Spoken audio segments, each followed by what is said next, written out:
Preparation ପାଇଁ ବାକ୍ୟ ମାନେ ଆଲୋଚନା କରିବା नहीं। प्रभुଙ୍କର गौरव उद्देश्य रे प्रभुଙ୍କର महान नाम धन्यवाद हो। आज एक बहुत बढ़िया दिन है और परमेश्वर हमें ये मौका दिए हैं। परमेश्वर हमें मौका दिए हैं। कल कौन सा दिन था?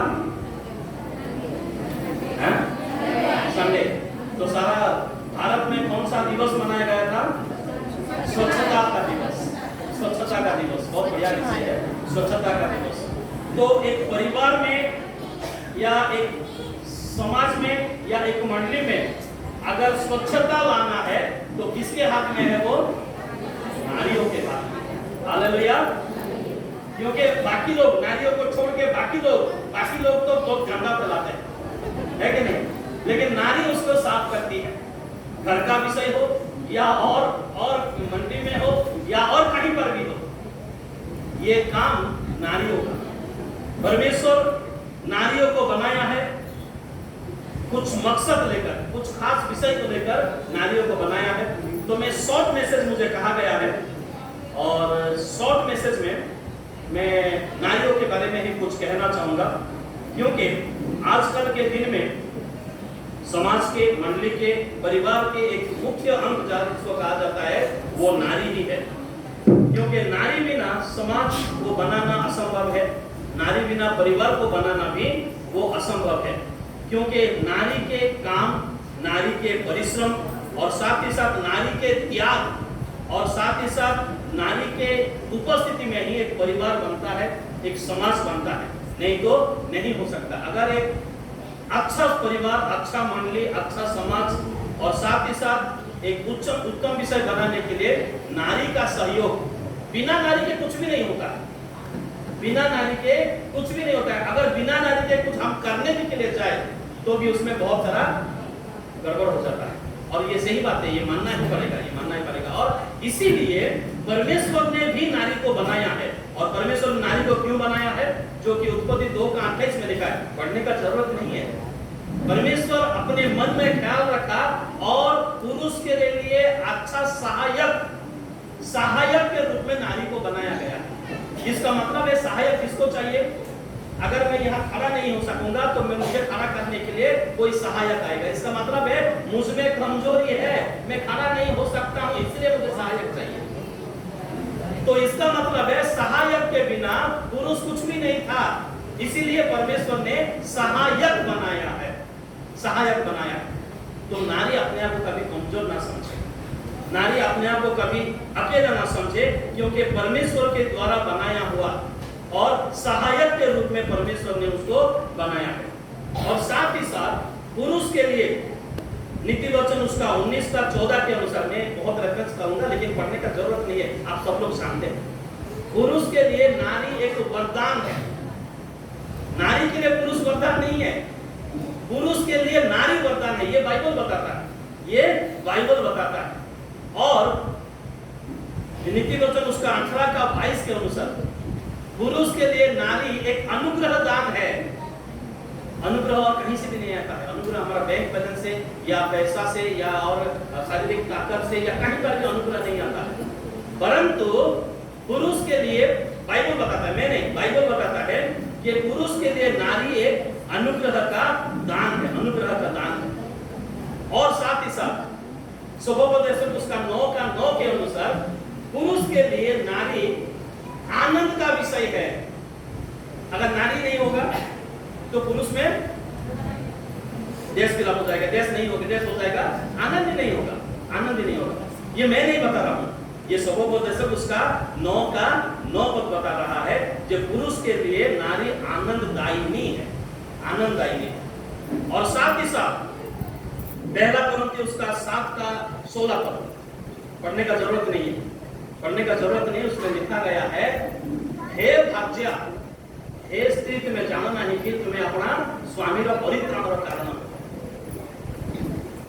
स्वामी रो परित्राण रो, अपने पति का उद्धार करा लेगी, ऐसा हिंदी में लिखा गया है। तो इसका मतलब है पतियों को, पुरुष को नारी उद्धार के मार्ग पर लेके आने वाली है। छोटा मोटा विषय नहीं है ये छोटा मोटा विषय नहीं है, ये सबसे बड़ा बात है, बड़ा बात है।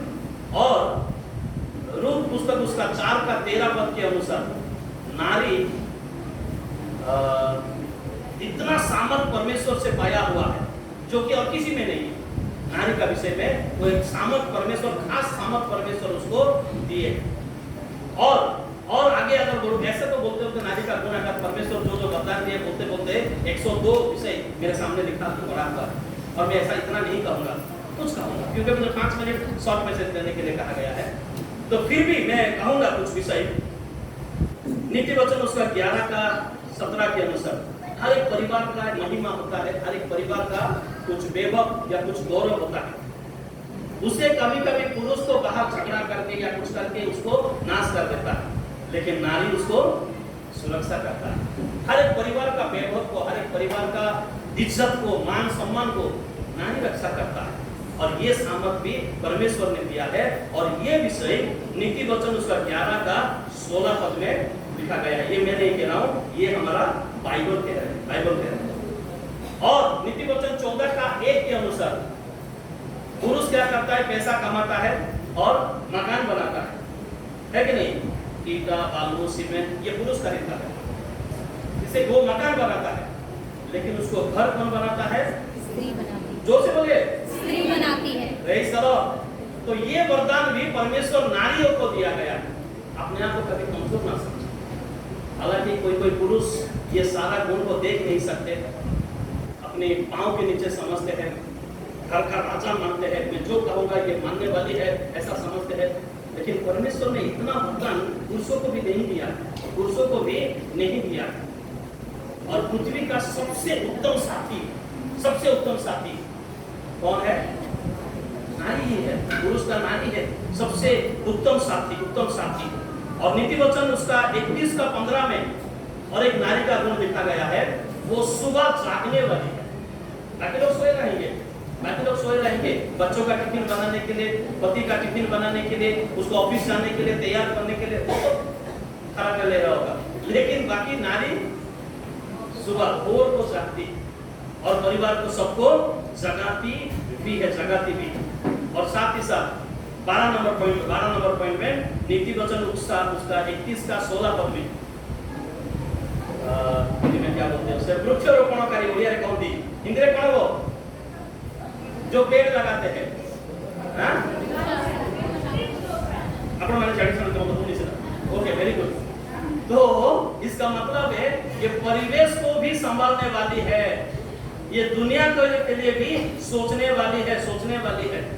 और 13 नंबर में नीति वचन उसका 21 का 27 पद के अनुसार परिवार के चाल चलन, परिवार के वैभव, परिवार के गौरव, परिवार की मान इज्जत को बनाने वाले, सुरक्षा करने वाले अलग है, लेकिन बनाने वाले भी नारी ही होता है। इसीलिए परमेश्वर बहुत सारा वरदान दिए। और मैं जितने जगह पर प्रचार करने के लिए गया हूँ, बहुत सारे जगह पर, क्योंकि मेरे सेवकाई में अभी 26 साल हुआ, 26 साल सेवकाई में। यहाँ आके तो मैं चुपचाप रह गया हूँ, लेकिन इससे पहले जब स्वाधीन में काम कर रहा था तो उड़ीसा के बहुत सारे चर्च में मैं बहुत सारे रिवाइवल मीटिंग में स्पीकर होके गया हूँ। तो जब भी जाता हूँ सेक्रेटरी लोग मुझे बताते हैं, मास्टर जी ये पुलपिट ना हमारे महिला समिति का दान है, ये पर्दा ना हमारा महिला समिति का दान है, ये खिड़की ना हमारा महिला समिति का दान है, ये साउंड बॉक्स ना हमारा महिला समिति का दान है।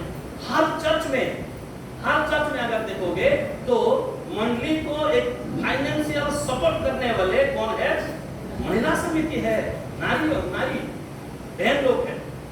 वो लोग परिश्रम करते हैं, लेकिन किसी के नजर में नहीं दिखता है। और वो हमारे चर्च में भी है, ये हमारे चर्च में भी है। बहुत सारा विषय नारियों के द्वारा ही परमेश्वर ने हमें दिया है, मतलब परमेश्वर ने दिया है माध्यम नारी। तो इसलिए अपने आप को कभी भी कमजोर मत समझिए। नारियों का प्रार्थना प्रभु सुनते हैं। महिला समिति का प्रार्थना ऐसा होता है, परमेश्वर असंभव को संभव करते हैं। तो इसलिए हमें कभी पीछे नहीं हटना है। मेरा प्रार्थना मैं तो ये करती हूँ, वो करती हूँ, मेरा प्रार्थना प्रभु नहीं सुनेंगे। मैं तो दूसरों की तरह बाइबल ज्ञान में मुझे नहीं है, या दूसरों की तरह मैं बाइबल क्विज में फास्ट नहीं होता हूँ, या दूसरों की तरह मैं गाना नहीं गाता हूँ, या दूसरों की तरह मैं अच्छा कपड़ा पहन नहीं सकता हूँ। ये सोच शैतान देता है। हमें आगे बढ़ना है, क्योंकि ये सारा वरदान परमेश्वर सबको दिए है। आप सबको दिए, पीछे बैठने वाले को भी, आगे बैठने वाले को भी, किचन चलाने वालों को भी और स्कूल चलाने वालों को भी, सबको ये वरदान दिए। तो हमें पीछे नहीं हटना है। जितना आगे बढ़ेंगे उतना परमेश्वर का उपस्थिति, परमेश्वर का सामर्थ हम महसूस करते रहेंगे। इसीलिए पीछे नहीं हटना है, परंतु आगे बढ़ना है। परमेश्वर इस छोटे से वचन के द्वारा हम सबको आशीष दे। आमीन, हालेलुया।